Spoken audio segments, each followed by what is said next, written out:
De Felisberto Hernández, El caballo perdido. Primero se veía todo lo blanco, las fundas grandes del piano y del sofá y otras más chicas en los sillones y las sillas. Y debajo estaban todos los muebles. Se sabía que eran negros porque al terminar las polleras se les veían las patas. Una vez que yo estaba solo en la sala le levanté la pollera a una silla y supe que, aunque toda la madera era negra, el asiento era de un género verde y lustroso.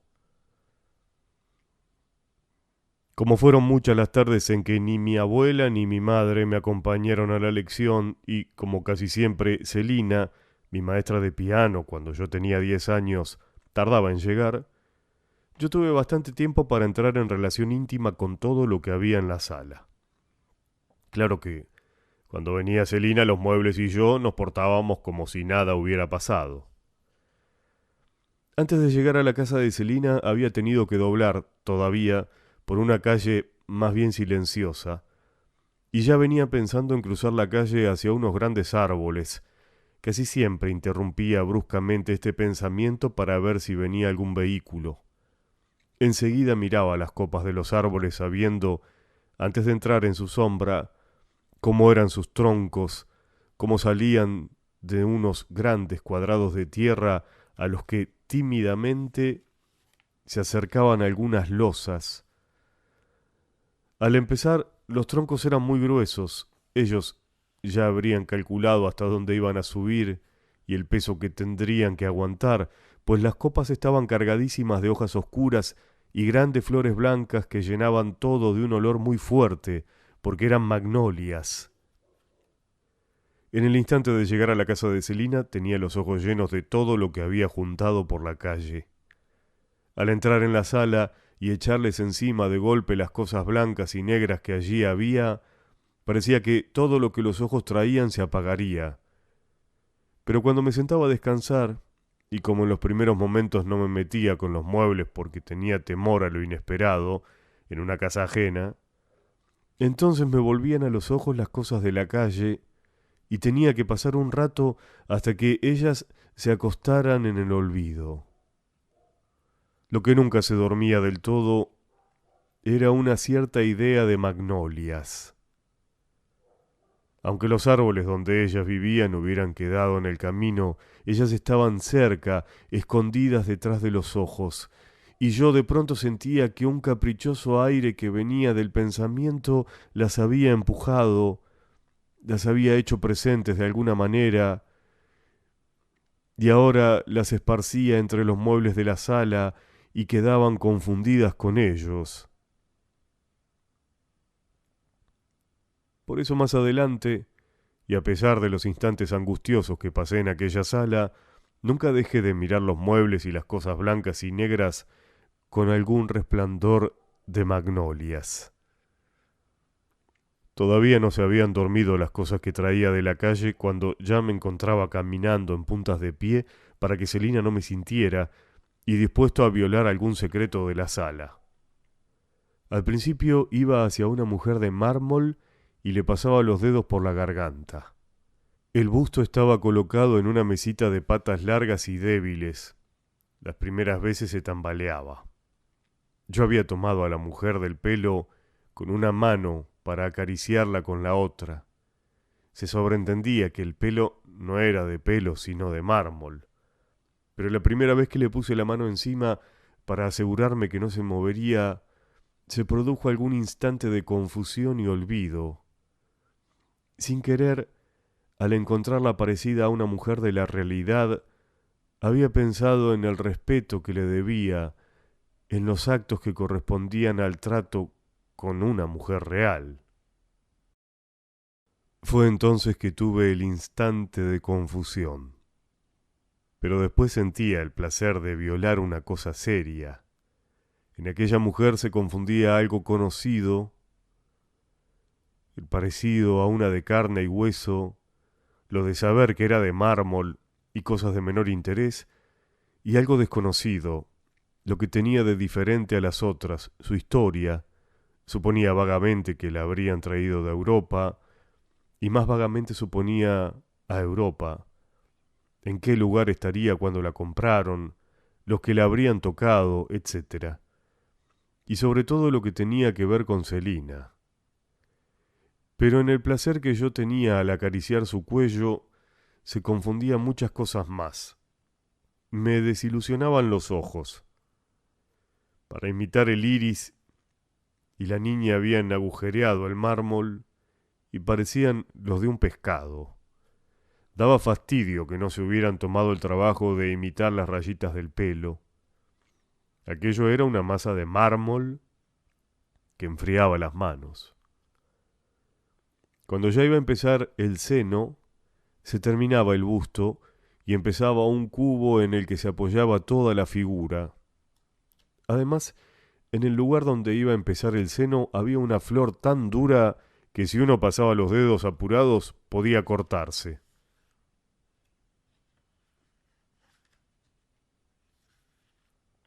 Tampoco le encontraba gracia imitar una de esas flores.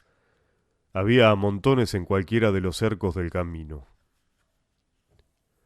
Al rato de mirar y tocar la mujer, también se me producía como una memoria triste de saber cómo eran los pedazos de mármol que imitaban los pedazos de ella.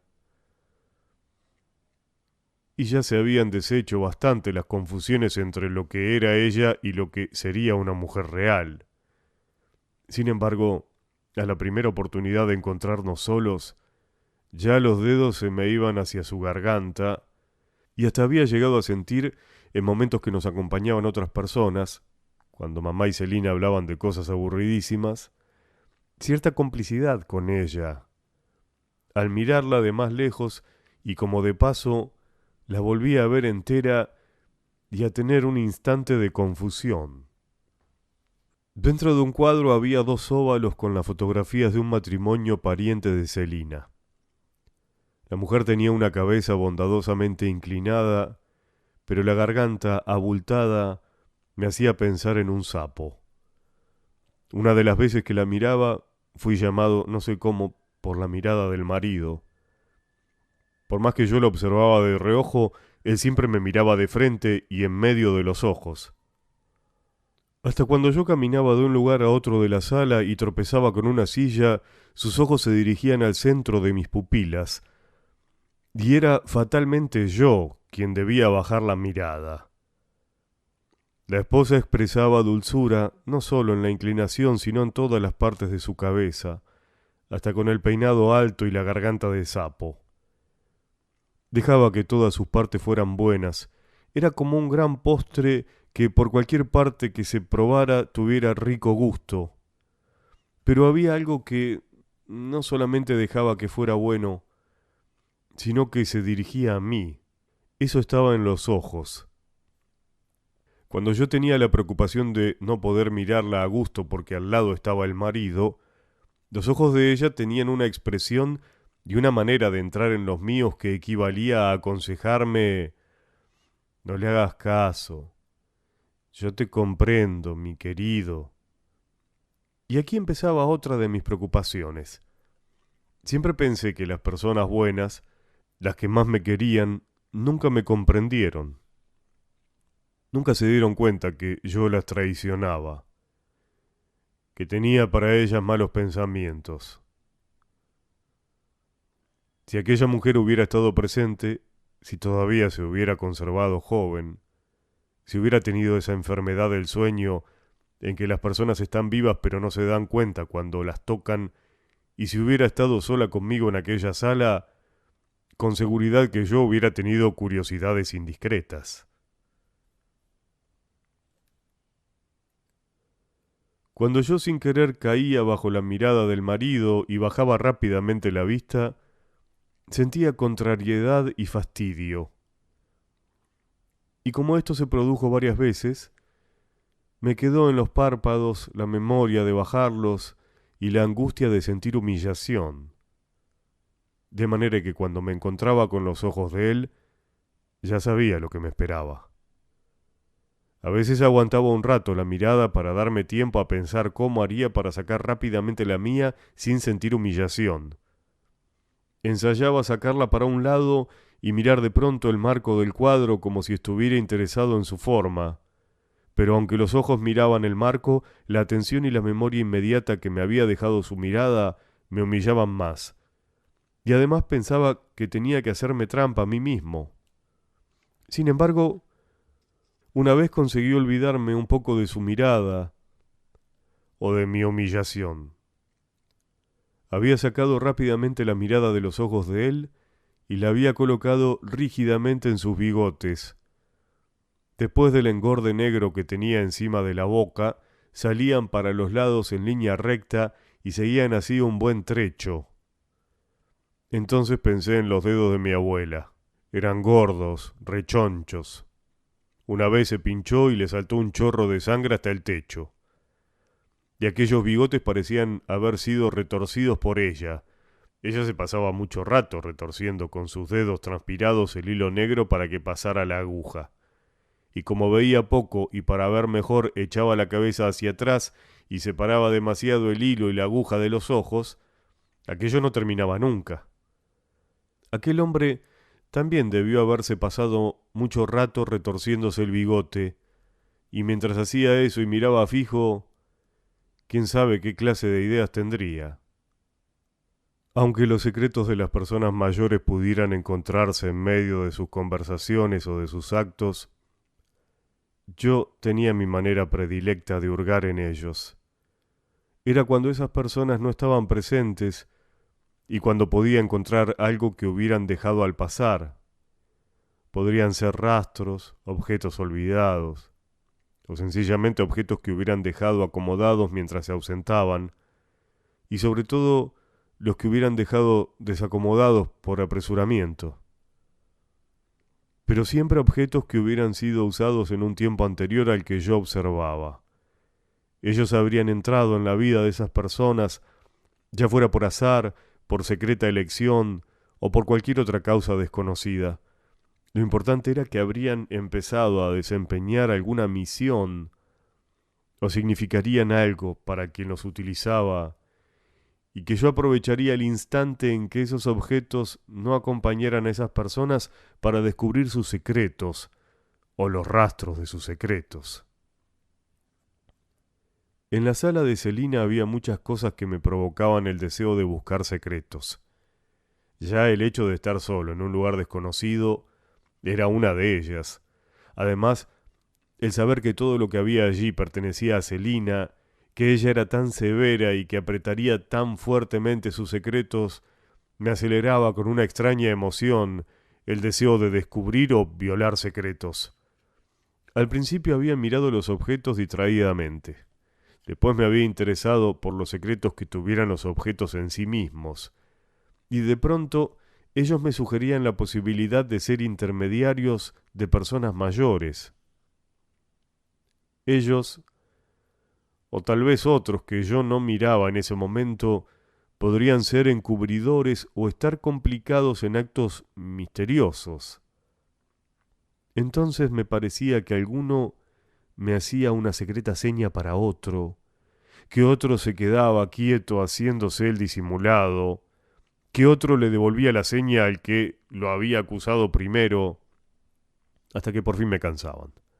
Se burlaban, jugaban entendimientos entre ellos, y yo quedaba desairado.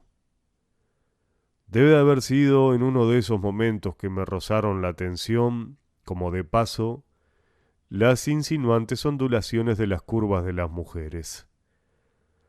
Y así me debo de haber sentido navegando en algunas ondas, para ser interferido después por la mirada de aquel marido. Pero cuando ya había sido llamado varias veces y de distintos lugares de la sala por los distintos personajes que al rato me desairaban, me encontraba con que el principio había estado orientado hacia un secreto que me interesaba más, y después había sido interrumpido y entretenido por otro secreto inferior. Tal vez anduviera mejor encaminado cuando le levantaba las polleras a las sillas.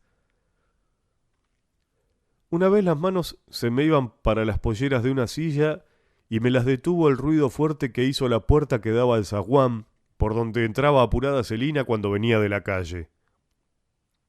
Yo no tuve más tiempo que el de recoger las manos, cuando llegó hasta mí, como de costumbre, y me dio un beso. Esta costumbre fue despiadadamente suprimida una tarde a la hora de despedirnos. Le dijo a mi madre algo así: este caballero ya va siendo grande y habrá que darle la mano. Celina traía severamente ajustado de negro su cuerpo alto y delgado, como si se hubiese pasado las manos muchas veces por encima de las curvas que hacía el corsé para que no quedara la menor arruga en el paño grueso del vestido. Y así había seguido hasta arriba, ahogándose en un cuello que le llegaba hasta las orejas. Después venía la cara muy blanca, los ojos muy negros, la frente muy blanca y el pelo muy negro, formando un peinado redondo como el de una reina que había visto en unas monedas y que parecía un gran budín quemado. Yo recién empezaba a digerir la sorpresa de la puerta, de la entrada de Celina y del beso, cuando ella volvía a aparecer en la sala.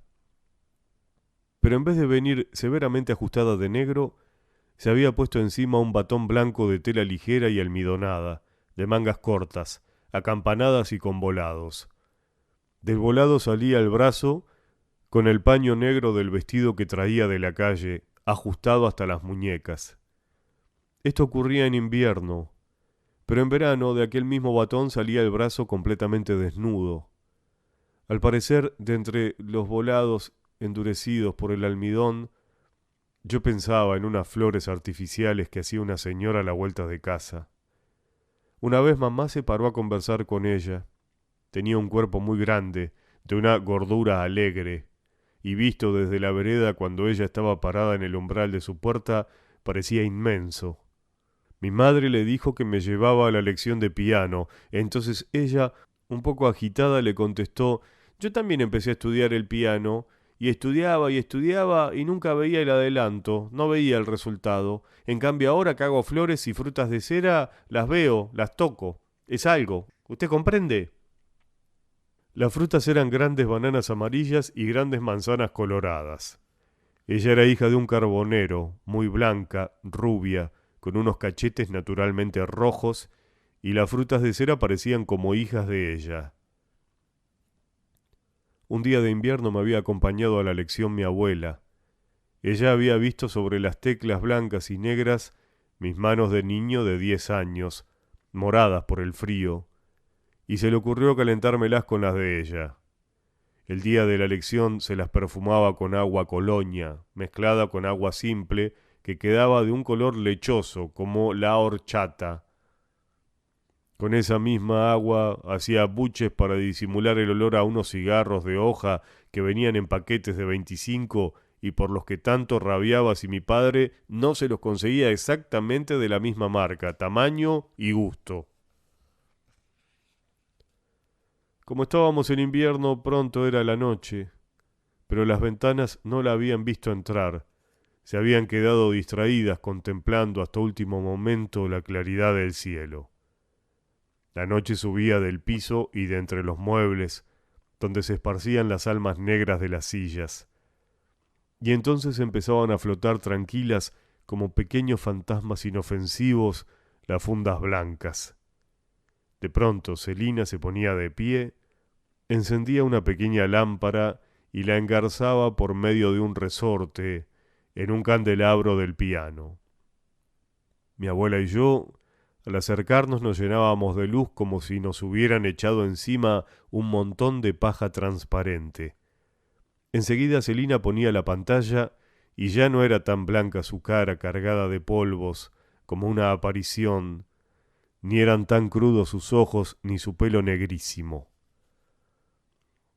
Cuando Celina estaba sentada a mi lado, yo nunca me atreví a mirarla. Endurecía el cuerpo como si estuviera sentado en un carricoche, con el freno trancado y ante un caballo. Si era lerdo lo castigarían para que se apurara, y si era brioso tal vez disparara desbocado y entonces las consecuencias serían peores. Únicamente cuando ella hablaba con mi abuela y apoyaba el antebrazo en una madera del piano, yo aprovechaba a mirarle una mano, y al mismo tiempo ya los ojos se habían fijado en el paño negro de la manga que le llegaba hasta la muñeca. Los tres nos habíamos acercado a la luz y a los sonidos, más bien a esperar sonidos, porque yo los hacía con angustiosos espacios de tiempo y siempre se esperaba más y casi nunca se satisfacía del todo la espera y éramos tres cabezas que trabajábamos lentamente, como en los sueños, y pendientes de mis pobres dedos. Mi abuela había quedado rezagada en la penumbra porque no había arrimado bastante su sillón y parecía suspendida en el aire, con esa gordura forrada en un eterno batón gris de cuellito de terciopelo negro, cubría todas las partes del sillón. Solamente sobraba un poco de respaldo a los costados de la cabeza. La penumbra disimulaba sus arrugas. Las de las mejillas eran redondas y separadas como las que hace una piedra al caer en una laguna. Las de la frente eran derechas y añadidas como las que hace un poco de viento cuando pasa sobre agua dormida. La cara redonda y buena venía muy bien para la palabra abuela. Fue ella la que me hizo pensar en la redondez de esa palabra. Si algún amigo tenía una abuela de cara flaca, el nombre de abuela no le venía bien, y tal vez no fuera tan buena como la mía. En muchos ratos de la lección mi abuela quedaba acomodada y como guardada en la penumbra. Era más mía que Celina, pero en aquellos momentos ocupaba el espacio oscuro de algo demasiado sabido y olvidado.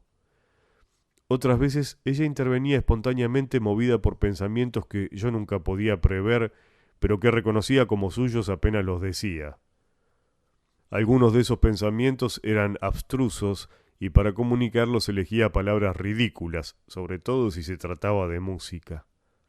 Cuando ya había repetido muchas veces esas mismas palabras, yo no la atendía y me eran tan indiferentes como objetos que hubiera puesto en mi pieza mucho tiempo antes. De pronto, al encontrarlos en un sitio más importante, me irritaba, pues creía descubrir el engaño de que ellos pretendieran aparecer como nuevos siendo viejos, y porque me molestaba su insistencia, la intención de volver a mostrármelos para que los viera mejor, para que me convenciera de su valor y me arrepintiera de la injusticia de no haberlos considerado desde un principio.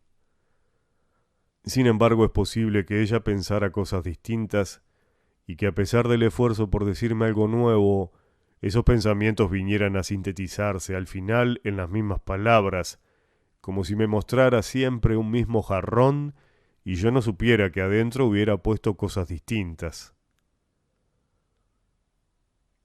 Algunas veces parecía que ella se daba cuenta, después de haber dicho una misma cosa, que no solo no decía lo que quería, sino que repetía siempre lo mismo. Entonces era ella la que se irritaba y decía a tropezones y queriendo ser irónica, «Hacé caso a lo que te dice la maestra, ¿no ves que sabe más que vos?» En casa de Celina, y aunque ella no estuviera presente, los arrebatos de mi abuela no eran peligrosos. Algo había en aquella sala que siempre se los enfriaba a tiempo. Además, aquel era un lugar en que no solo yo debía mostrar educación, sino también ella. Tenía un corazón fácil a la bondad y muchas actitudes mías le hacían gracia. Aunque el estilo de mis actitudes fuera el mismo, a ella le parecían nuevas si yo las producía en situaciones distintas y en distintas formas. Le gustaba reconocer en mí algo ya sabido y algo diferente al mismo tiempo. Todavía la veo reírse saltándole la barriga debajo de un delantal, saltándole entre los dedos un papel verde untado de engrudo que iba envolviendo en un alambre mientras hacía cabos a flores artificiales. Aquellos cabos le quedaban demasiado gruesos, grotescos, abultados por pelotones de engrudo y desproporcionados como las flores. Además le saltaba un pañuelo que tenía en la cabeza y un pucho de cigarro de hoja que siempre tenía en la boca. Pero su corazón también era fácil a la ira. Entonces se le llenaba la cara de fuego, de palabrotas y de gestos. También se le llenaba el cuerpo de movimientos torpes y enderezaba a un lugar donde estaba colgado un rebenque muy lindo con unas anillas de plata que había sido del esposo. En casa de Celina apenas si se le escapaba la insinuación de una amenaza, y mucho menos un manotón.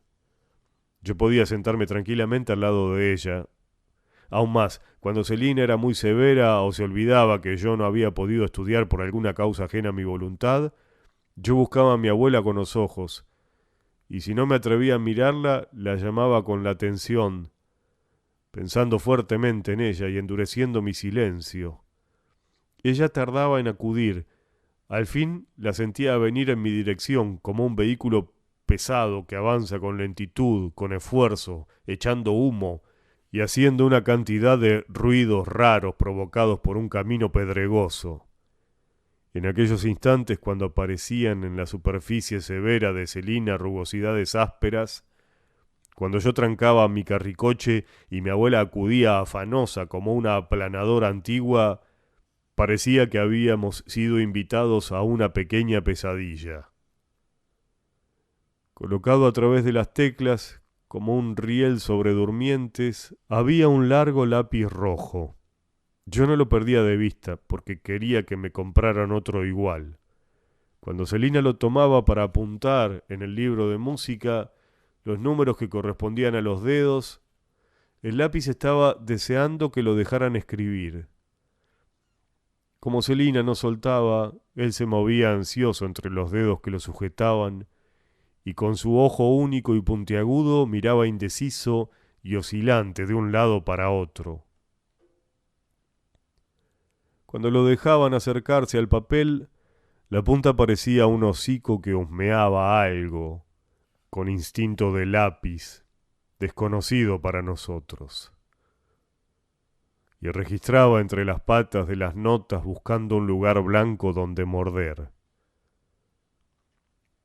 Por fin Celina lo soltaba y él, con movimientos cortos, como un chanchito cuando mama, se prendía vorazmente del blanco del papel, iba dejando las pequeñas huellas firmes y acentuadas de su corta pezuña negra y movía alegremente su larga cola roja. Celina me hacía poner las manos abiertas sobre las teclas y con los dedos de ella levantaba los míos, como si enseñara a una araña a mover las patas. Ella se entendía con mis manos mejor que yo mismo. Cuando las hacía andar con lentitud de cangrejos entre pedruscos blancos y negros, de pronto las manos encontraban sonidos que encantaban todo lo que había alrededor de la lámpara y los objetos quedaban cubiertos por una nueva simpatía. Una vez ella me repetía una cosa que mi cabeza entendía, pero las manos no.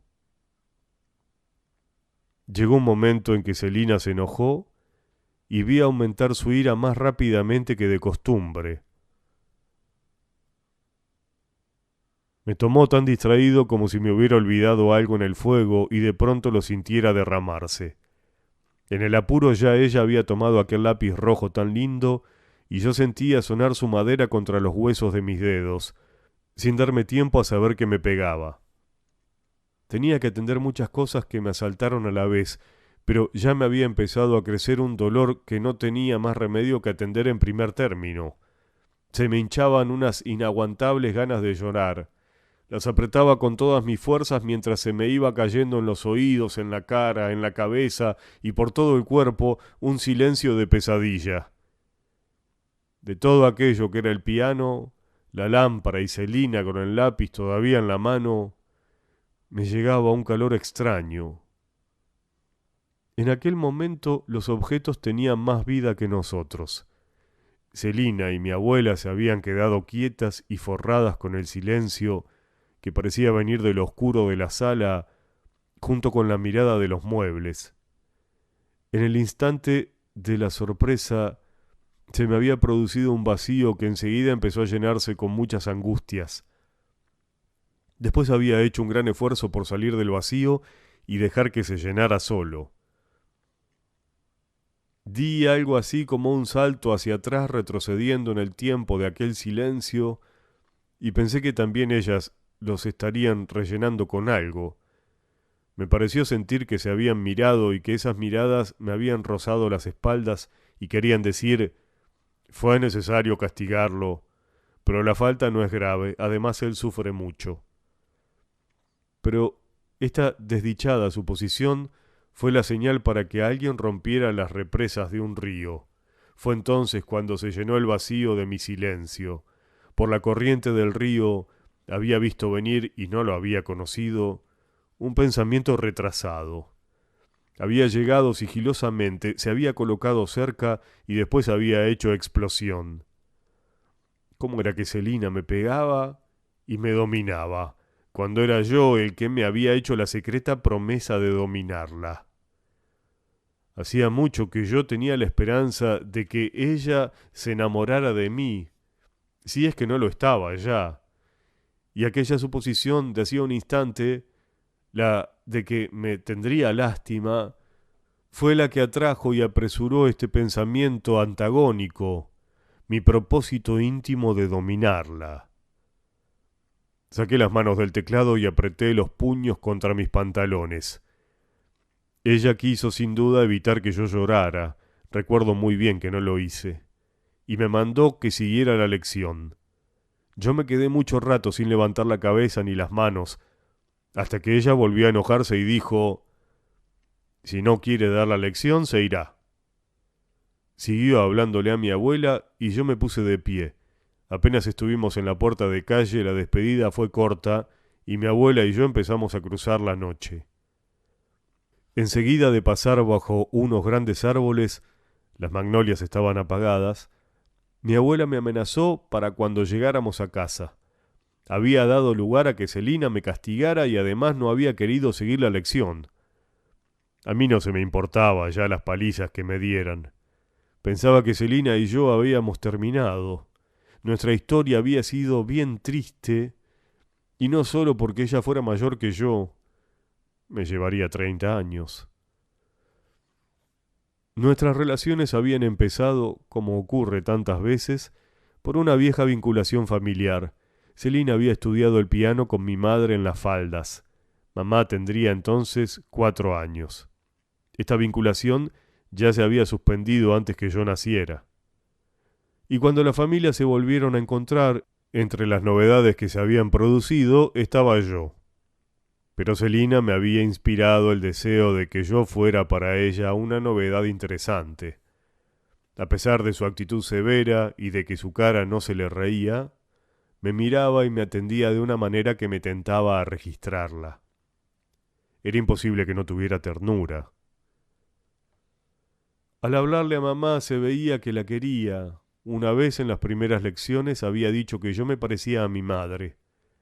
Entonces, en los momentos que nos comparaba, cuando miraba algunos rasgos de mi madre y después los míos, parecía que sus ojos negros sacaran un poco de simpatía de los rasgos de mi madre y la pusieran en los míos.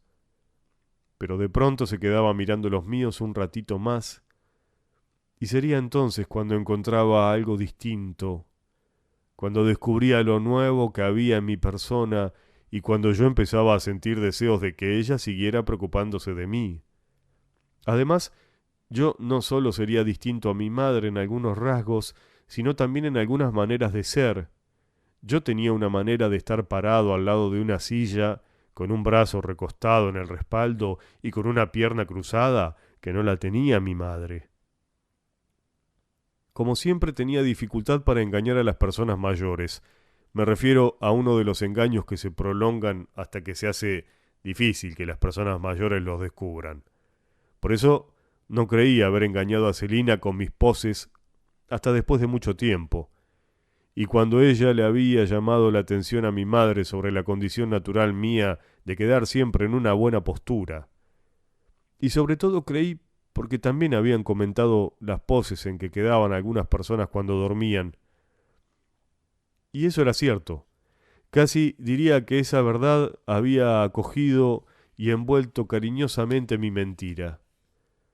Al principio la observación de Celina me produjo extrañeza y emoción. Ella no sabía qué sentimientos míos había sacudido. Primero yo estaba tan tranquilo como un vaso de agua encima de una mesa. Después ella había pasado muy cerca y sin darse cuenta había tropezado con la mesa y había agitado el agua del vaso. A mí me parecía mentira que hubiera logrado engañarla. Enseguida empecé a mirarla queriendo saber si se reía de mí. Después pensé si yo realmente no podría hacer las poses sin querer. Y por último recordé que cuando Celina me había inspirado la idea de que yo debía gustarle, cuando me daba tanto placer suponer lo que ella pensaría de mí y cuando empecé a creer que yo tendría algo, un no sé qué interesante, entonces decidí cuidar mis poses y tuve el propósito de tratar continuamente de llamarle la atención con una manera de ser original y llena de novedades. Estos recuerdos me fueron tranquilizando, como si el agua del vaso que estaba en la mesa donde Celina había tropezado sin querer hubiera vuelto a quedarse quieta. Ahora que yo había logrado engañarla, como podría engañar cualquier persona mayor y sobre todo estando de visita, me sentía más independiente, más personal, y hasta podría encontrar la manera de que Celina se enamorara de mí. Pero claro, esto era muy difícil, y además, como yo era muy tímido, no me hubiera atrevido a preguntar a nadie cómo se hacía. Tendría que conformarme con seguir siendo interesante, novedoso, y esperar que ella me hiciera algunas manifestaciones. Mientras tanto yo iría buscando su ternura y escondiéndome entre los arbustos que habría al borde de uno de los caminos que me llevarían hacia ella. Además, si ella tuviera la ternura que yo creía, entraría en mi silencio y adivinaría mi deseo. Yo no podía dejar de suponer cómo sería una persona severa en el momento de ablandarse, de ser tierna con alguien a quien quisiera. Tal vez aquella mano nudosa, que tenía una cicatriz, se ablandara para hacer una caricia y no importara nada el grueso paño negro que le llegaba hasta las muñecas. Tal vez todo eso fuera lindo y tuviera gracia, como tenían todos los objetos cuando recibían los sonidos que se levantaban del piano. A lo mejor mientras me hacía una caricia inclinaría la cabeza, como en el momento de prender la lámpara, y mientras al piano, como a un viejo somnoliento, no le importaba que le pusieran aquella luz en el costado. Ahora Celina había roto en pedazos todos los caminos y había roto secretos antes de saber cómo eran sus contenidos. Claro que de cualquier manera todas las personas mayores estaban llenas de secretos. Aunque hablaran con palabras fuertes, esas palabras estaban rodeadas por otras que no se oían.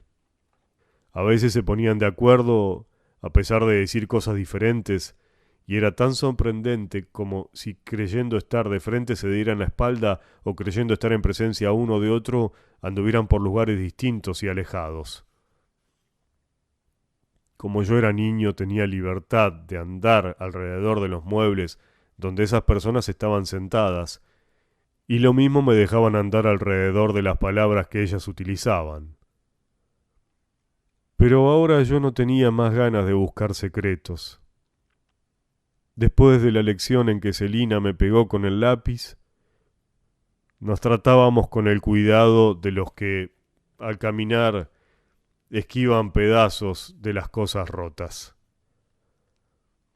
En adelante tuve el pesar de que nuestra confianza fuera clara pero desoladora, porque la violencia había hecho volar las ilusiones. La claridad era tan inoportuna como si en el cine y en medio de un drama hubieran encendido la luz. Ella tenía mi inocencia en sus manos, como tuvo en otro tiempo la de mi madre. Cuando llegamos a casa, aquella noche que Celina me pegó y que mi abuela me amenazó por la calle, no me castigaron. El camino era oscuro. Mi abuela descifraba los bultos que íbamos encontrando. Algunos eran cosas quietas, pilares, piedras, troncos de árboles. Otros eran personas que venían en dirección contraria y hasta encontramos un caballo perdido. Mientras ocurrían estas cosas, a mi abuela se le fue el enojo y la amenaza se quedó en los bultos del camino o en el lomo del caballo perdido. En casa descubrieron que yo estaba triste. Lo atribuyeron al desusado castigo de Celina, pero no sospecharon lo que había entre ella y yo.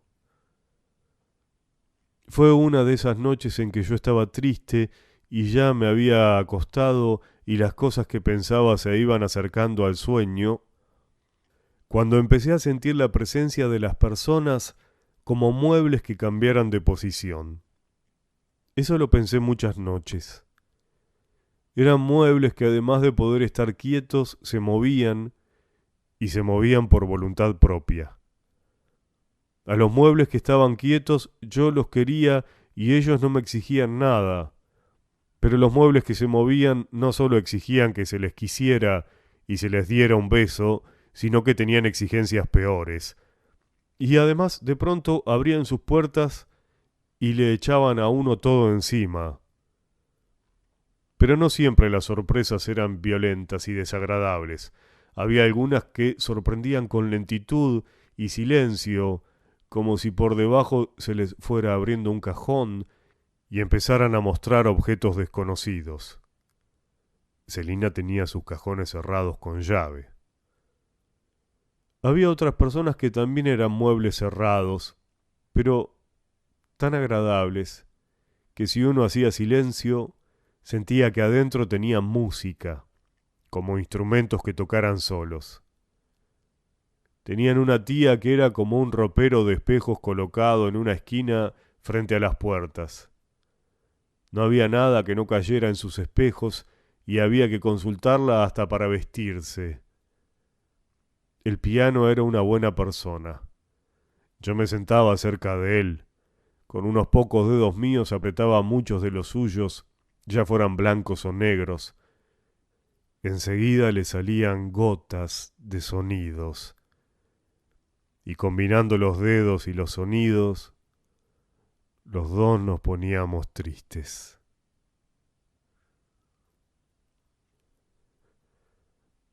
Una noche tuve un sueño extraño. Estaba en el comedor de Celina. Había una familia de muebles rubios, el aparador y una mesa con todas sus sillas alrededor. Después Celina corría alrededor de la mesa. Era un poco distinta, daba brincos como una niña, y yo la corría con un palito que tenía un papel envuelto en la punta. Segunda parte. Ha ocurrido algo imprevisto y he tenido que interrumpir esta narración. Ya hace días que estoy detenido. No solo no puedo escribir, sino que tengo que hacer un gran esfuerzo para poder vivir en este tiempo de ahora, para poder vivir hacia adelante. Sin querer había empezado a vivir hacia atrás, y llegó un momento en que ni siquiera podía vivir muchos acontecimientos de aquel tiempo, sino que me detuve en unos pocos, tal vez en uno solo, y prefería pasar el día y la noche sentado o acostado. Al final había perdido hasta el deseo de escribir, y esta era precisamente la última amarra con el presente. Pero antes que esta amarra se soltara, ocurrió lo siguiente. Yo estaba viviendo tranquilamente en una de las noches de aquellos tiempos.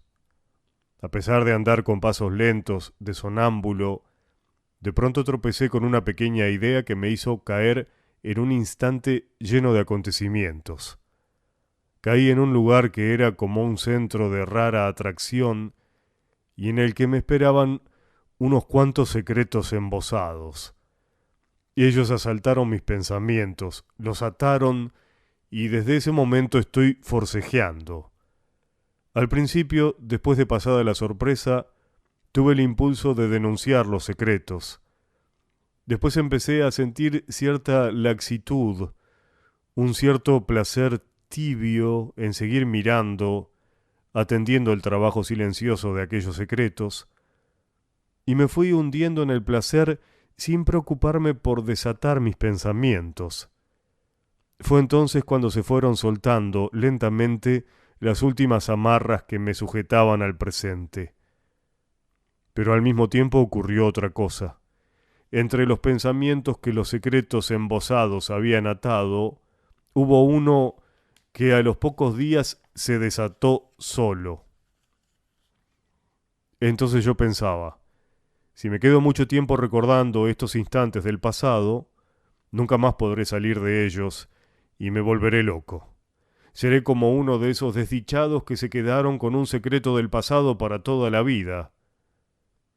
Tengo que remar con todas mis fuerzas hacia el presente. Hasta hace pocos días yo escribía y por eso estaba en el presente. Ahora haré lo mismo, aunque la única tierra firme que tenga cerca sea la isla donde está la casa de Celina y tenga que volver a lo mismo. La revisaré de nuevo, tal vez no haya buscado bien.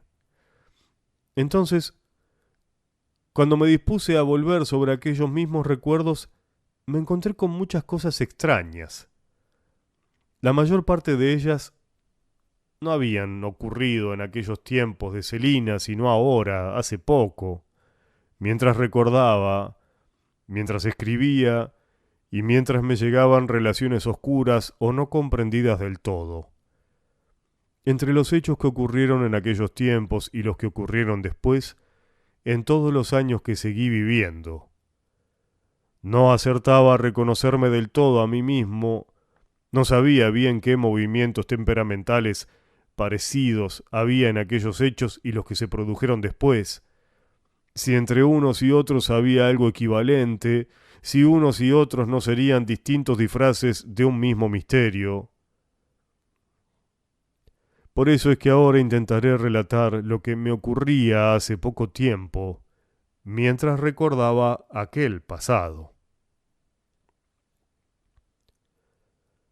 Una noche de verano yo iba caminando hacia mi pieza, cansado y deprimido.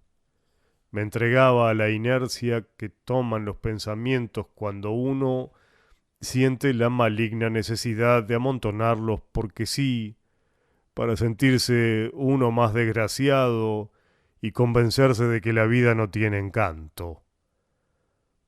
Tal vez la decepción se manifestaba en no importárseme jugar con el peligro y que las cosas pudieran llegar a ser realmente así, o quizá me preparaba para que al otro día empezara todo de nuevo y sacara más encanto de una pobreza más profunda. Tal vez, mientras me entregaba a la desilusión, tuviera bien agarradas en el fondo del bolsillo las últimas monedas. Cuando llegué a casa todavía se veían bajo los árboles torcidos y sin podar las camisas blancas de vecinos que tomaban el fresco. Después de acostado y apagada la luz, daba gusto quejarse y ser pesimista, estirando lentamente el cuerpo entre sábanas más blancas que las camisas de los vecinos. Fue en una de esas noches en que hacía el recuento de los años pasados como de monedas que hubiera dejado resbalar de los dedos sin mucho cuidado, cuando me visitó el recuerdo de Celina. Eso no me extrañó, como no me extrañaría la visita de una vieja amistad que recibiera cada mucho tiempo. Por más cansado que estuviera, siempre podría hacer una sonrisa para el recién llegado. El recuerdo de Celina volvió al otro día y a los siguientes. Ya era de confianza y yo podía dejarlo solo, atender otras cosas y después volver a él. Pero mientras lo dejaba solo, él hacía en mi casa algo que yo no sabía. No sé qué pequeñas cosas cambiaba y si entraba en relación con otras personas que ahora vivían cerca. Hasta me pareció que una vez que llegó y me saludó, miró más allá de mí y debe haberse entendido con alguien que estaba en el fondo. Pero no solo ese y otros recuerdos miraban más allá de mí. También me atravesaban y se alejaban algunos pensamientos después de haber estado poco tiempo en mi tristeza. Y fue una noche en que me desperté angustiado, cuando me di cuenta de que no estaba solo en mi pieza. El otro sería un amigo. Tal vez no fuera exactamente un amigo, bien podía ser un socio. Yo sentía la angustia del que descubre que sin saberlo ha estado trabajando a medias con otro y que ha sido el otro quien se ha encargado de todo. No tenía necesidad de ir a buscar las pruebas, estas venían escondidas detrás de la sospecha como bultos detrás de un paño. Invadían el presente, tomaban todas sus posiciones, y yo pensaba que había sido él, mi socio, quien se había entendido por encima de mi hombro con mis propios recuerdos y pretendía especular con ellos.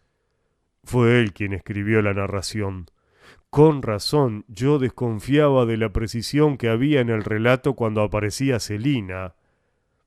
A mí, realmente a mí, me ocurría otra cosa.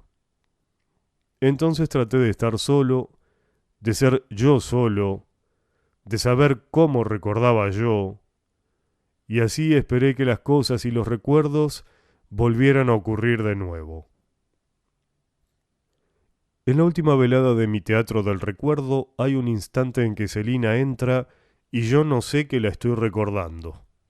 Ella entra, sencillamente, y en ese momento yo estoy ocupado en sentirla. En algún instante fugaz tengo tiempo de darme cuenta de que me ha pasado un aire de placer porque ella ha venido. El alma se acomoda para recordar, como se acomoda el cuerpo en la banqueta de un cine. No puedo pensar si la proyección es nítida, si estoy sentado muy atrás, quiénes son mis vecinos o si alguien me observa. No sé si yo mismo soy el operador, ni siquiera sé si yo vine o alguien me preparó y me trajo para el momento del recuerdo. No me extrañaría que hubiera sido la misma Celina. Desde aquellos tiempos yo podía haber salido de su lado con hilos que se alargaban hacia el futuro y ella todavía los manejara. Celina no siempre entra en el recuerdo como entraba por la puerta de su sala. A veces entra estando ya sentada al costado del piano o en el momento de encender la lámpara. Yo mismo, con mis ojos de ahora, no la recuerdo. Yo recuerdo los ojos que en aquel tiempo la miraban. Aquellos ojos le transmiten a estos sus imágenes y también transmiten el sentimiento en que se mueven las imágenes. En ese sentimiento hay una ternura original. Los ojos del niño están asombrados, pero no miran con fijeza. Celina tan pronto traza un movimiento como termina de hacerlo, pero esos movimientos no rozan ningún aire en ningún espacio. Son movimientos de ojos que recuerdan. Mi madre o mi abuela le han pedido que toque y ella se sienta ante el piano. Mi abuela pensará, va a tocar la maestra. Mi madre va a tocar Celina y yo va a tocar ella. Seguramente que es verano porque la luz de la lámpara hace transparencias en las campanas blancas de sus mangas y en sus brazos desnudos. Ellos se mueven haciendo ondas que van a terminar en las manos, las teclas y los sonidos. En verano siento más el gusto a la noche, a las sombras con reflejos de plantas, a las noticias sorprendentes, a esperar que ocurra algo, a los miedos equivocados, a los entresueños, a las pesadillas y a las comidas ricas. Y también siento más el gusto a Celina. Ella no solo tiene gusto como si la probara en la boca, todos los movimientos tienen gusto a ella, y sus ropas y las formas de su cuerpo. En aquel tiempo su voz también debía tener gusto a ella, pero ahora yo no recuerdo directamente nada que sea de oír, ni su voz, ni el piano, ni el ruido de la calle. Recuerdo otras cosas que ocurrían cuando en el aire había sonido. El cine de mis recuerdos es mudo. Si para recordar me puedo poner los ojos viejos, Mis oídos son sordos a los recuerdos. Ahora han pasado unos instantes en que la imaginación, como un insecto de la noche, ha salido de la sala para recordar los gustos del verano y ha volado distancias que ni el vértigo ni la noche conocen. Pero la imaginación tampoco sabe quién es la noche, quién elige dentro de ella lugares del paisaje, donde un cavador da vuelta a la tierra de la memoria y la siembra de nuevo.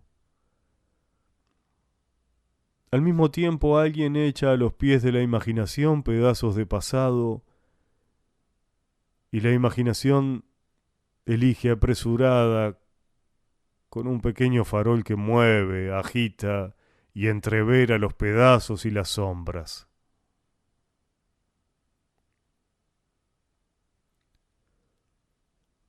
De pronto se le cae el pequeño farol en una tierra de la memoria y todo se apaga. Entonces la imaginación vuelve a ser insecto que vuela, olvidando las distancias, y se posa en el borde del presente. Ahora el presente en que ha caído es otra vez la sala de Celina, y en este momento Celina no toca el piano. El insecto que vuela en el recuerdo ha retrocedido en el tiempo y ha llegado un poco antes que Celina se siente al piano.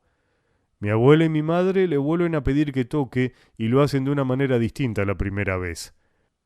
En esta otra visión, Celina dice que no recuerda, se pone nerviosa y al dirigirse al piano tropieza con una silla que debe de haber hecho algún ruido. Nosotros no debemos darnos cuenta de esto. Ella ha tomado una inercia de fuerte impulso y sobrepasa el accidente olvidándolo en el acto. Se sienta al piano. Nosotros deseamos que no le ocurra nada desagradable. Ya va a empezar y apenas tenemos tiempo de suponer que será algo muy importante y que después lo contaremos a nuestras relaciones. Como Celina está nerviosa y ella también comprende que es la maestra quien va a tocar, mi abuela y mi madre tratan de alcanzarle un poco de éxito adelantado. Hacen desbordar sus mejores suposiciones y están esperando ansiosamente que Celina empiece a tocar para poner y acomodar en la realidad lo que habían pensado antes. Las cosas que yo tengo que imaginar son muy perezosas y tardan mucho en arreglarse para venir. Es como cuando espero el sueño. Hay ruidos a los que me acostumbro pronto y puedo imaginar o dormir como si ellos no existieran, pero el ruido y los pequeños acontecimientos con los que aquellas tres mujeres llenaban la sala me sacudían la cabeza para todos lados. Cuando Celina empezó a tocar, me entretuve en recibir lo que me llegaba a los ojos y a los oídos. Me iba acostumbrando demasiado pronto a lo que ocurría sin estar muy sorprendido y sin dar mucho mérito a lo que ella hacía. Mi madre y mi abuela se habían quedado como en un suspiro empezado y tal vez tuvieran miedo de que en el instante preciso, cuando tuvieran que realizar el supremo esfuerzo para comprender, sus alas fueran tan pobres y de tan corto alcance como las de las gallinas. Es posible que pasados los primeros momentos me haya aburrido mucho. Me he detenido de nuevo. Estoy muy cansado. He tenido que hacer la guardia alrededor de mí mismo para que él, mi socio, no entre en el instante de los recuerdos. Ya he dicho que quiero ser yo solo. Sin embargo, para evitar que él venga, tengo que pensar siempre en él.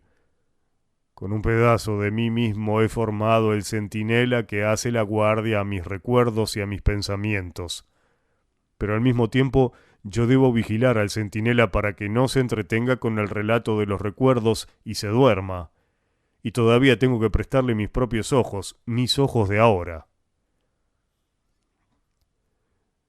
Mis ojos ahora son insistentes, crueles, exigen un gran esfuerzo a los ojos de aquel niño que debe estar cansado y ya debe ser viejo. Además tiene que ver todo al revés. A él no se le permite que recuerde su pasado. Él tiene que hacer el milagro de recordar hacia el futuro. Pero, ¿por qué es que yo, sintiéndome yo mismo, veo de pronto todo distinto? ¿Será que mi socio se pone mis ojos? ¿Será que tenemos ojos comunes? ¿Mi centinela se habrá quedado dormido y él le habrá robado mis ojos? ¿Acaso no le es suficiente ver lo que ocurre en la calle a través de las ventanas de mi habitación, sino que también quiere ver a través de mis ojos? Él es capaz de abrir los ojos de un muerto para registrar su contenido. Él acosa y persigue los ojos de aquel niño, mira fijo y escudriña cada pieza del recuerdo como si desarmara un reloj. El niño se detiene asustado y a cada momento interrumpe su visión. Todavía el niño no sabe, y es posible que ya no lo sepa nunca más, que sus imágenes son incompletas e incongruentes. No tiene idea del tiempo y debe haber fundido muchas horas y muchas noches en una sola.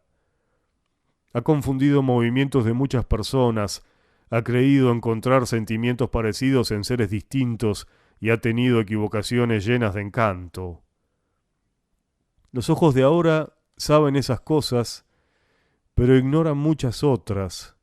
Ignoran que las imágenes se alimentan de movimiento y que tienen que vivir en un sentimiento dormido. Mi socio detiene las imágenes y el sentimiento se despierta. Clava su mirada en las imágenes como si pinchara mariposas en un álbum. Aunque las imágenes del niño parezcan estar quietas, lo mismo se alimentan del movimiento. Hay alguien que hace latir y soñar a los movimientos. Es a ese a quien traicionan mis ojos de ahora. Cuando los ojos del niño toman una parte de las cosas, él supone que están enteras. Y como a los sueños, al niño no le importa si sus imágenes son parecidas a las de la vida real o si son completas. Él procede como si lo fueran y nada más. Cuando el niño mira el brazo desnudo de Celina, sentía que toda ella estaba en aquel brazo. Los ojos de ahora quieren fijarse en la boca de Celina y se encuentran con que no pueden saber cómo era la forma de sus labios en relación a las demás cosas de la cara. Quieren tomar una cosa y se quedan sin ninguna. Las partes han perdido la misteriosa relación que las une. Pierden su equilibrio, se separan y se detiene el espontáneo juego de sus proporciones. Parecen hechos por un mal dibujante. Si se le antoja articular los labios para ver si encuentra palabras, los movimientos son tan falsos como los de una torpe muñeca de cuerda. Hay un solo instante en que los ojos de ahora ven bien. Es el instante fugaz en que se encuentran con los ojos del niño. Entonces los ojos de ahora se precipitan vorazmente sobre las imágenes, creyendo que el encuentro será largo y que llegarán a tiempo. Pero los ojos del niño están defendidos por una inocencia que vive invisible en el aire del mundo. Sin embargo, los ojos de ahora persisten hasta cansarse. Todavía antes de dormirse, mi socio intenta recordar la cara de Celina y al mover el agua del recuerdo, las imágenes que están debajo se deforman como vistas en espejos ordinarios donde se movieran los nudos del vidrio. Recién me doy cuenta de que el recuerdo ha pasado cuando siento en los ojos una molestia física presente, como un escozor de lágrimas que se han secado en los párpados. Hace pocos días, al anochecer, se produjo un acontecimiento extraño y sin precedentes en mi persona. Antes, por más raro que fuera lo que ocurría, siempre le encontraba antecedentes. En algún lugar del alma había estado escondido un principio de aquel acontecimiento. Alguna otra vez ya se había empezado a ensayar en mi existencia un pasaje, acaso el argumento, de aquella última representación. Pero hace pocos días, al anochecer, se inauguró en mí una función sin anuncio previo. No sé si la compañía teatral se había equivocado de teatro o sencillamente lo había asaltado. Si a mi estado de aquel anochecer le llamara enfermedad, diría que yo no sabía que estaba predispuesto a tenerla, y si esa enfermedad fuera un castigo, diría que habían equivocado la persona del delito. No era el caso que yo sintiera cerca de mí un socio. Durante unas horas yo, completamente yo, fui otra persona. La enfermedad traía consigo la condición de cambiarme. Yo estaba en la situación de alguien que toda la vida había supuesto que la locura es de una manera, y un buen día cuando se siente atacado por ella, se da cuenta de que la locura no solo no es como él se imaginaba, sino que el que la sufre es otro, se ha vuelto otro, y a ese otro no le interesa saber cómo es la locura. Él se encuentra metido en ella, o ella se ha puesto en él, y nada más.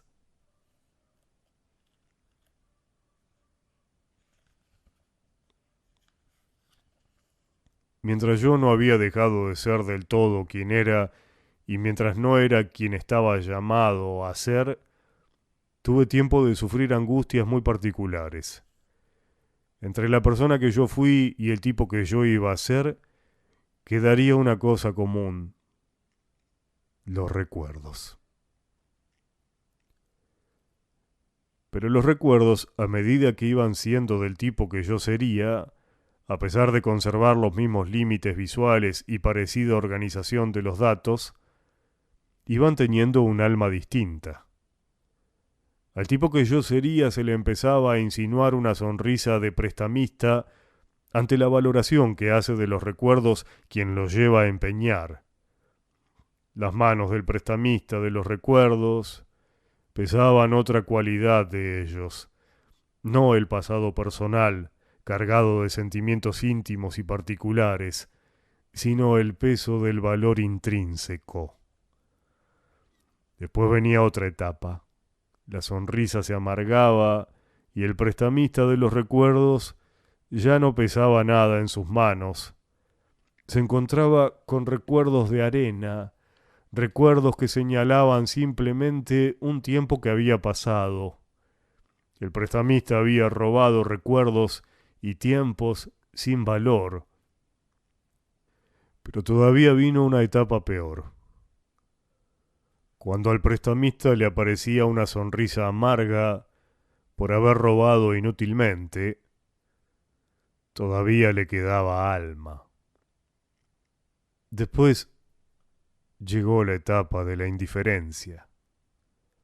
La sonrisa se borró y él llegó a ser quien estaba llamado a ser: un desinteresado, un vagón desenganchado de la vida.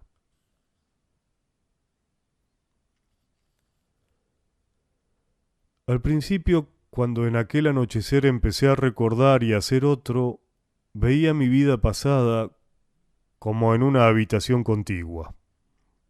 Antes yo había estado y había vivido en esa habitación. Aún más, esa habitación había sido mía. Y ahora la veía desde otra, desde mi habitación de ahora, y sin darme cuenta bien qué distancia de espacio ni de tiempo había entre las dos.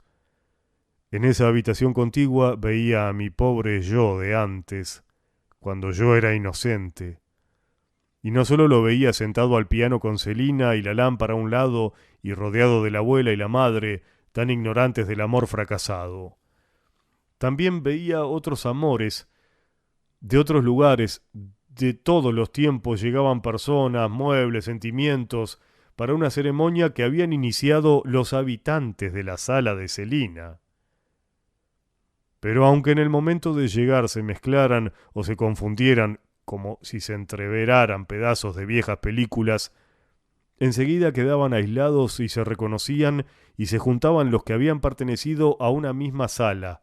Se elegían con un instinto lleno de seguridad, aunque reflexiones posteriores demostraran lo contrario. Algunos, aun después de estas reflexiones, se negaban a separarse Y al final no tenían más remedio que conformarse. Otros insistían y lograban apabullar o confundir las reflexiones, y había otros que desaparecían con la rapidez con que el viento saca un papel de nuestra mesa. Algunos de los que desaparecían como soplados volaban indecisos, nos llevaban los ojos tras su vuelo y veíamos que iban a caer en otro lugar conocido.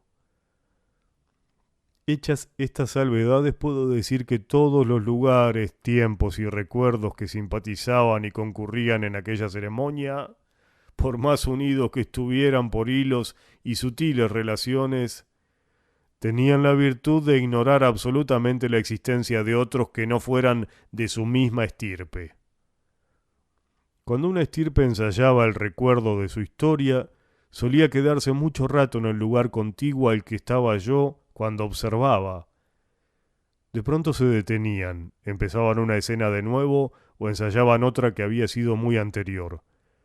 Pero las detenciones y los cambios bruscos eran amortiguados, como si los traspiés fueran hechos por pasos de seda. No se avergonzaban jamás de haberse equivocado, y tardaba mucho en cansarse o deformarse la sonrisa que se repetía 1000 veces.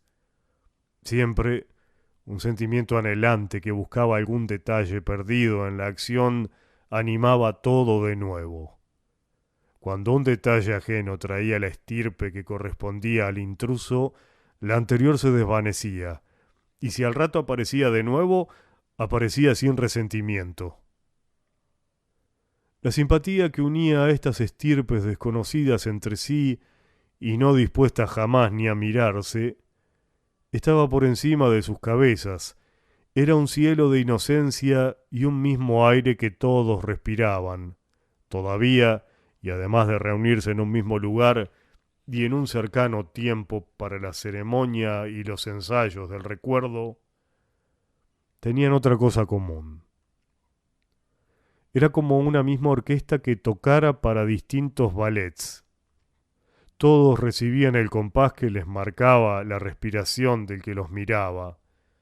Pero el que los miraba, es decir, yo, cuando me faltaba muy poco para empezar a hacer otro, sentía que los habitantes de aquellos recuerdos, a pesar de ser dirigidos por quien los miraba y de seguir con tan mágica docilidad sus caprichos, tenían escondida al mismo tiempo una voluntad propia llena de orgullo. En el camino del tiempo que pasó desde que ellos actuaron por primera vez, cuando no eran recuerdos, hasta ahora, parecía que se hubieran encontrado con alguien que les habló mal de mí y que desde entonces tuvieron cierta independencia y ahora, aunque no tuvieran más remedio que estar bajo mis órdenes, cumplían su misión en medio de un silencio sospechoso. Yo me daba cuenta de que no me querían, de que no me miraban, de que cumplían resignadamente un destino impuesto por mí, pero sin recordar siquiera la forma de mi persona. Si yo hubiera entrado en el ámbito de ellos, con seguridad que no me hubieran conocido. Además, vivía en una cualidad de existencia que no me permitía tocarlos, hablarles, ni ser escuchado. Yo estaba condenado a ser alguien de ahora, y si quisiera repetir aquellos hechos, jamás serían los mismos. Aquellos hechos eran de otro mundo, y sería inútil correr tras ellos. Pero, ¿por qué yo no podía ser feliz viendo vivir a aquellos habitantes en su mundo? ¿Sería que mi aliento los empañaba o les hacía daño porque yo ahora tenía alguna enfermedad? Aquellos recuerdos serían como niños que de pronto sentían alguna instintiva repulsión a sus padres o pensaban mal de ellos. Yo tendría que renunciar a esos recuerdos como un mal padre renuncia a sus hijos. Desgraciadamente, algo de eso ocurría. En la habitación que yo ocupaba ahora también había recuerdos, pero estos no respiraban el aire de ningún cielo de inocencia, ni tenían el orgullo de pertenecer a ninguna estirpe. Estaban fatalmente ligados a un hombre que tenía cola de paja, y entre ellos existía el entendimiento de la complicidad. Estos no venían de lugares lejanos ni traían pasos de danza. Estos venían de abajo de la tierra, estaban cargados de remordimientos y reptaban en un ambiente pesado, aun en las horas más luminosas del día. Es angustiosa y confusa la historia que se hizo en mi vida desde que fui el niño de Celina hasta que llegué a ser el hombre de cola de paja. Algunas mujeres veían al niño de Celina mientras conversaban con el hombre. Yo no sabía que ese niño era visible en el hombre, pero fue el mismo niño quien observó y quien me dijo que él estaba visible en mí, que aquellas mujeres lo miraban a él y no a mí, y sobre todo fue él quien las atrajo y las engañó primero. Después las engañó el hombre valiéndose del niño. El hombre aprendió a engañar como engañan los niños y tuvo mucho que aprender y que copiarse, pero no contó con los remordimientos y con que los engaños, si bien fueron aplicados a pocas personas, éstas se multiplicaban en los hechos y en los recuerdos de muchos instantes del día y de la noche. Por eso es que el hombre pretendía huir de los remordimientos y quería entrar en la habitación que había tenido antes, donde ahora los habitantes de la sala de Celina habían iniciado la ceremonia. Pero la tristeza de que en aquellas estirpes no lo quisieran y que ni siquiera lo miraran, se agrandaba cada vez más al recordar a algunas personas engañadas. El hombre las había engañado con las artimañas del niño, pero después el niño había engañado al mismo hombre que lo utilizaba, porque el hombre se había enamorado de algunas de sus víctimas. Eran amores tardíos como de lejana o legendaria perversidad. Y esto no fue lo más grave. Lo peor fue que el niño, con su fuerza y su atracción, logró seducir al mismo hombre que él fue después, porque los encantos del niño fueron más grandes que los del hombre y porque al niño le encantaba más la vida que al hombre. Y fue en las horas de aquel anochecer, al darme cuenta de que ya no podía tener acceso a la ceremonia de las estirpes que vivían bajo el mismo cielo de inocencia, cuando empecé a ser otro. Primero había comprendido que los representantes de aquellas estirpes no me miraban, porque yo estaba del otro lado de los recuerdos, de los que tenían el lomo cargado de remordimientos, y la carga estaba tan bien pegada como la joroba de los camellos. Después comprendí que los dos lados de los recuerdos eran como los dos lados de mi cuerpo. Me apoyaba en uno o en otro, cambiaba de posición como el que no se puede dormir y no sabía sobre cuál de los dos caería la suerte del sueño. Pero antes de dormir estaba a expensas de los recuerdos como un espectador obligado a presenciar el trabajo de dos compañías de cualidades muy distintas y sin saber qué escenario y qué recuerdos se encenderían primero, cómo sería su alternancia y las relaciones que tendrían los que actuaban, pues las compañías tenían un local y un empresario común, participaba casi siempre un mismo autor y trabajaban siempre un niño y un hombre.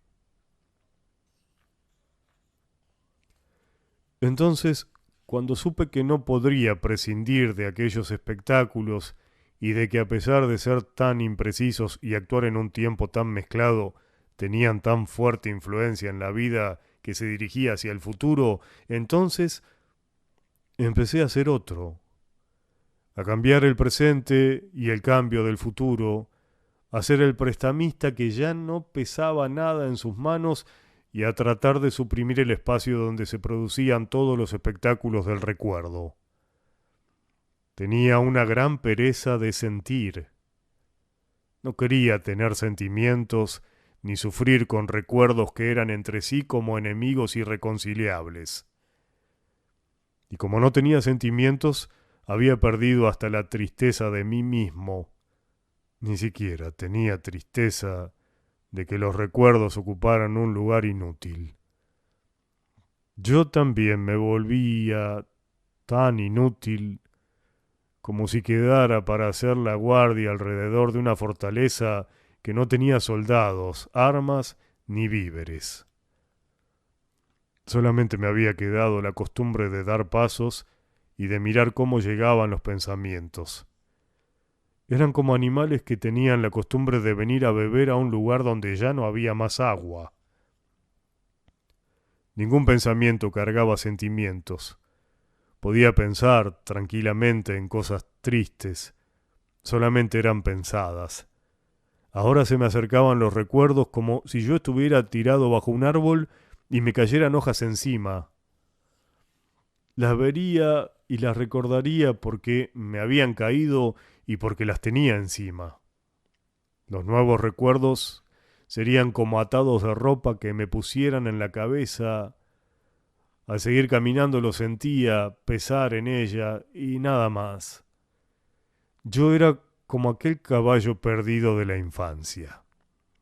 Ahora llevaba un carro detrás y cualquiera podía cargarle cosas. No la llevaría a ningún lado y me cansaría pronto. Aquella noche, al rato de estar acostado, abrí los párpados y la oscuridad me dejó los ojos vacíos. Pero allí mismo empezaron a levantarse esqueletos de pensamientos. No sé qué gusanos les habrían comido la ternura. Y mientras tanto, a mí me parecía que yo iba abriendo con la más perezosa lentitud mi paraguas sin género.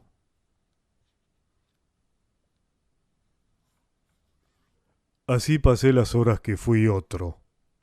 Después me dormí y soñé que estaba en una inmensa jaula acompañado de personas que había conocido en mi niñez.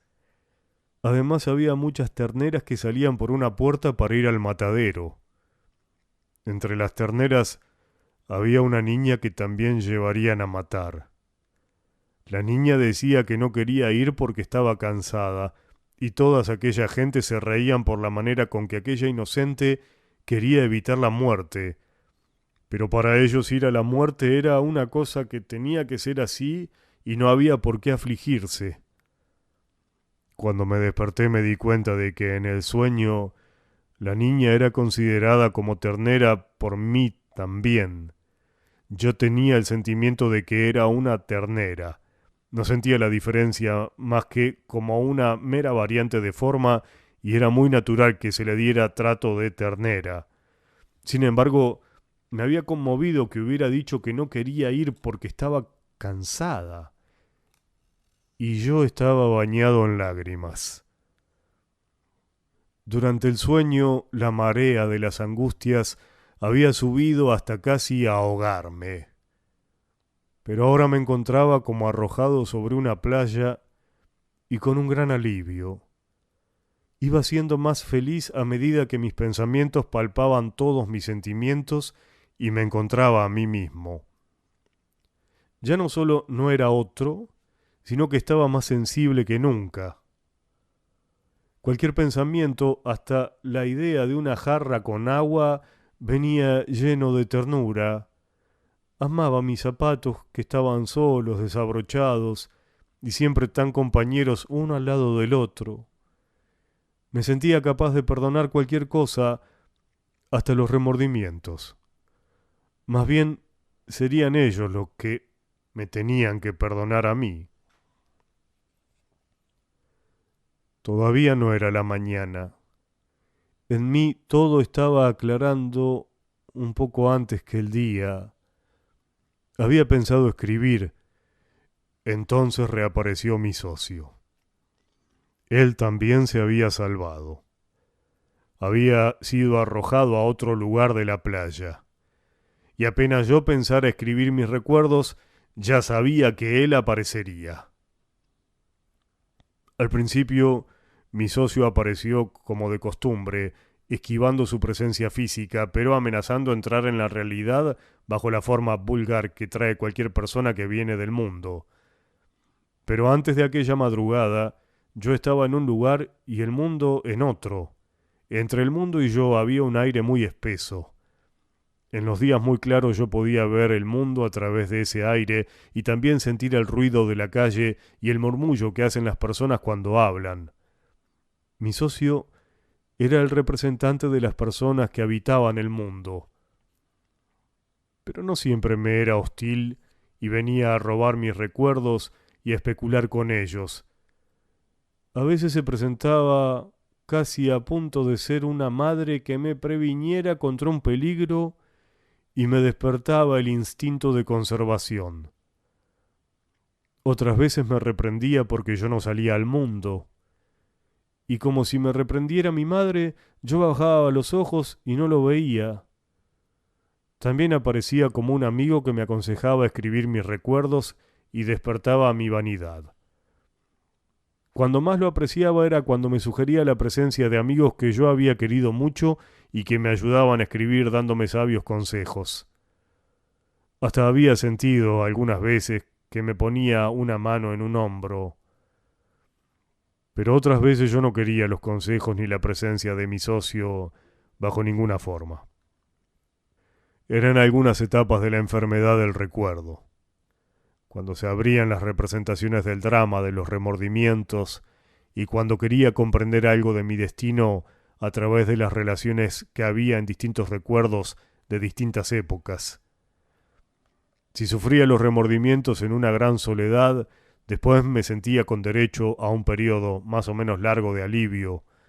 Ese sufrimiento era la comida que por más tiempo calmaba a las fieras del remordimiento. Y el placer más grande estaba en registrar distintos recuerdos para ver si encontraba un secreto que le fuera común, si los distintos hechos eran expresiones equivalentes de un mismo sentido de mi destino. Entonces volví a encontrarme con un olvidado sentimiento de curiosidad infantil, como si fuera una casa que había en un rincón de un bosque donde yo había vivido rodeado de personas y ahora revolviera los muebles y descubriera secretos que en aquel tiempo yo no había sabido, tal vez los hubieran sabido las otras personas. Esta era la tarea que más deseaba hacer solo, porque mi socio entraría en esa casa haciendo mucho ruido y espantaría el silencio que se había posado sobre los objetos. Además, mi socio traería muchas ideas de la ciudad, se llevaría muchos objetos, les cambiaría su vida y los pondría de sirvientes de aquellas ideas, los limpiaría, les cambiaría las partes, los pintaría de nuevo y ellos perderían su alma y sus trajes. Pero mi terror más grande era por las cosas que suprimiría, por la crueldad con que limpiaría sus secretos y porque los despojaría de su real precisión, como si quitara lo absurdo y lo fantástico a un sueño. Era entonces cuando yo disparaba de mi socio. Corría como un ladrón al centro de un bosque a revisar solo mis recuerdos y cuando creía estar aislado empezaba a revisar los objetos y a tratar de rodearlos de un aire y un tiempo pasado para que pudieran vivir de nuevo. Entonces empujaba mi conciencia en sentido contrario al que había venido corriendo hasta ahora. Quería volver a llevar savia a plantas, raíces o tejidos que ya debían estar muertos o disgregados. Los dedos de la conciencia no solo encontraban raíces de antes, sino que descubrían nuevas conexiones, encontraban nuevos musgos y trataban de seguir las ramazones, pero los dedos de la conciencia entraban en un agua en que estaban sumergidas las puntas, y como esas terminaciones eran muy sutiles y los dedos no tenían una sensibilidad bastante fina, el agua confundía la dirección de las raíces y los dedos perdían la pista. Por último, los dedos se desprendían de mi conciencia y buscaban solos. Yo no sabía qué vieja relación había entre mis dedos de ahora y aquellas raíces. Si aquellas raíces dispusieron en aquellos tiempos que estos dedos de ahora llegaran a ser así y tomaran estas actitudes y estos caminos de vuelta para encontrarse de nuevo con ellas. No podía pensar mucho en esto, porque sentía pisadas. Mi socio estaría detrás de algún tronco o escondido en la copa de un árbol. Yo volvía a emprender la fuga como si disparara más hacia el centro de mí mismo. Me hacía más pequeño, me encogía y me apretaba hasta que fuera como un microbio perseguido por un sabio. Pero bien sabía yo que mi socio me seguiría, que él también se transformaría en otro cuerpo microscópico y giraría a mi alrededor atraído hacia mi centro. Y mientras me rodeaba, yo también sabía qué cosas pensaba, cómo contestaba a mis pensamientos y a mis actos. Casi diría que mis propias ideas llamaban las de él. A veces yo pensaba en él con la fatalidad con que se piensa en un enemigo, y las ideas de él me invadían inexorablemente. Además tenían la fuerza que tienen las costumbres del mundo, y había costumbres que me daban una gran variedad de tristezas. Sin embargo, aquella madrugada yo me reconcilié con mi socio. Yo también tenía variedad de costumbres tristes, y aunque las mías no venían bien con las del mundo, yo debía tratar de mezclarlas.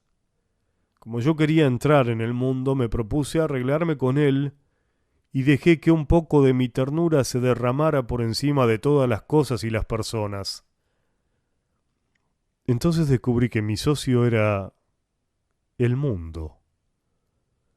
De nada valía que quisiera separarme de él. De él había recibido las comidas y las palabras.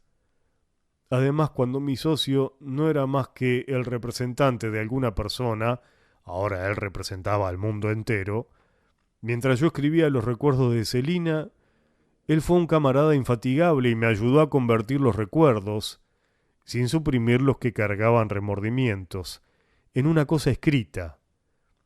Y eso me hizo mucho bien.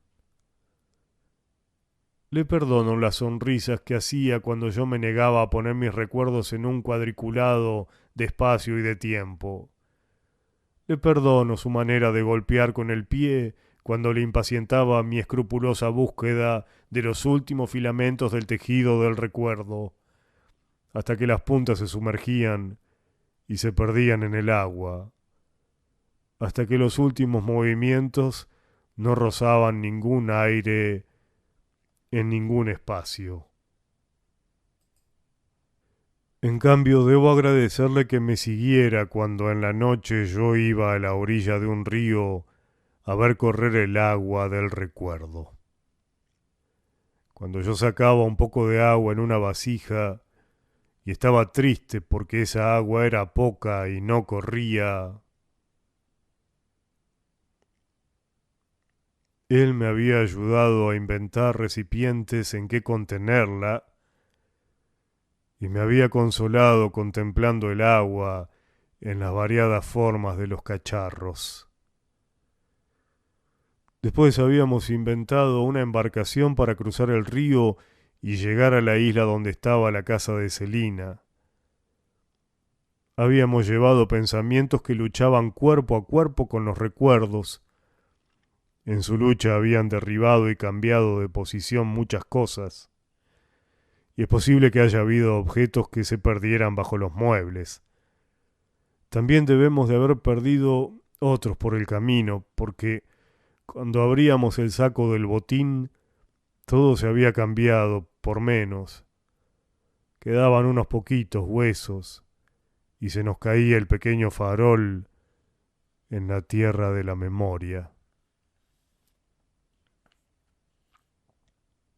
Sin embargo, a la mañana siguiente volvíamos a convertir en cosa escrita lo poco que habíamos juntado en la noche. Pero yo sé que la lámpara que Celina encendía aquellas noches no es la misma que ahora se enciende en el recuerdo. La cara de ella y las demás cosas que recibieron aquella luz también están cegadas por un tiempo inmenso que se hizo grande por encima del mundo. Y escondido en el aire de aquel cielo hubo también un cielo de tiempo, Fue él quien le quitó la memoria a los objetos. Por eso es que ellos no se acuerdan de mí, pero yo los recuerdo a todos, y con ellos he crecido y he cruzado el aire de muchos tiempos, caminos y ciudades. Ahora, cuando los recuerdos se esconden en el aire oscuro de la noche y solo se enciende aquella lámpara, vuelvo a darme cuenta de que ellos no me reconocen y que la ternura, además de haberse vuelto lejana, también se ha vuelto ajena.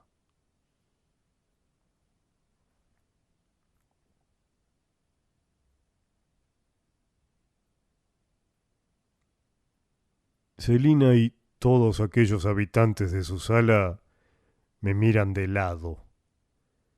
Y si me miran de frente, sus miradas pasan a través de mí, como si hubiera alguien detrás, o como si en aquellas noches yo no hubiera estado presente.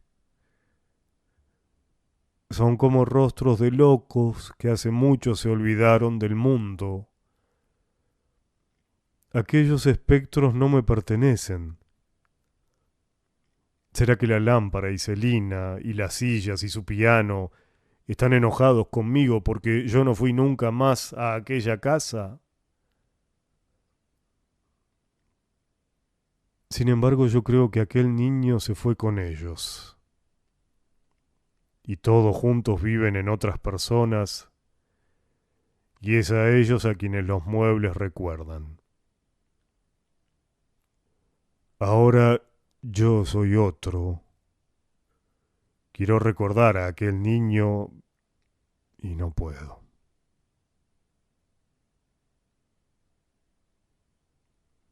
No sé cómo es él mirado desde mí. Me he quedado con algo de él y guardo muchos de los objetos que estuvieron en sus ojos,